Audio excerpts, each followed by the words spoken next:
ಏನೊಂದು ಕಾಂಗ್ರೆಸ್ ಸರ್ಕಾರ ದ್ವೇಷ ಭಾಷಣದ ವಿಧೇಯಕವನ್ನೇನು ತರ್ತಿದ್ದಾರೆ, ಇದು ಸಂವಿಧಾನಕ್ಕೆ ಮತ್ತು ನಮ್ಮ ಹಕ್ಕುಗಳಿಗೆ ಸಂಪೂರ್ಣವಾಗಿ ವಿರುದ್ಧವಾಗಿರುವಂಥದ್ದಿದೆ. ಹಕ್ಕುಗಳನ್ನು ಕಸ್ಕೊಳ್ಳುವಂಥದ್ದು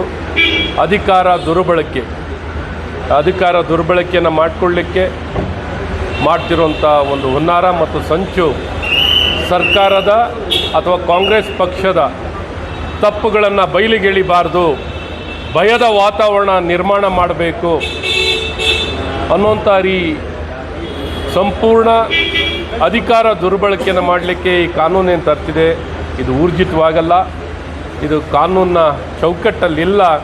ಇದೊಂಥರ ಎಮರ್ಜೆನ್ಸಿಯನ್ನು ಒಂದು ಹೊಸ ರೂಪದಲ್ಲಿ ತರುವಂಥ ಒಂದು ಪ್ರಯತ್ನ ಆಗಿದೆ. ಎಮರ್ಜೆನ್ಸಿಯನ್ನು ಒಂದು ಹೊಸ ರೂಪದಲ್ಲಿ ತರುವಂಥ ಪ್ರಯತ್ನ ಆಗಿದೆ. ಇದು ಕಾನೂನಿಗೆ ಪೂರಕವಾಗಿಲ್ಲ. ಹಾಗಾಗಿ ತಕ್ಷಣ ಸರ್ಕಾರ ಇಂಥ ಜನವಿರೋಧಿ ಪ್ರಜಾಪ್ರಭುತ್ವ ವಿರೋಧವಾಗಿ ಸಂವಿಧಾನಕ್ಕೆ ವಿರುದ್ಧವಾಗಿರುವಂಥ ಈ ವಿಧೇಯಕವನ್ನು ಹಿಂದೆ ಪಡಿಬೇಕು ಅನ್ನುವಂಥ ಒತ್ತಾಯವನ್ನು ನಾವು ಮಾಡ್ತೀವಿ.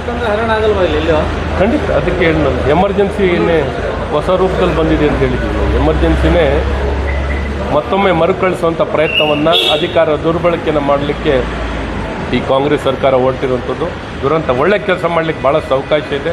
ಈಗಾಗಲೇ BNSSನಲ್ಲಿ ಇದಕ್ಕೆಲ್ಲ ಅವಕಾಶ ಇದೆ. ಇದೇನು ಹೊಸದಾಗಿ ತರುವಂಥ IT ಆ್ಯಕ್ಟಿಗೂ ವಿರೋಧವಾಗಿದೆ.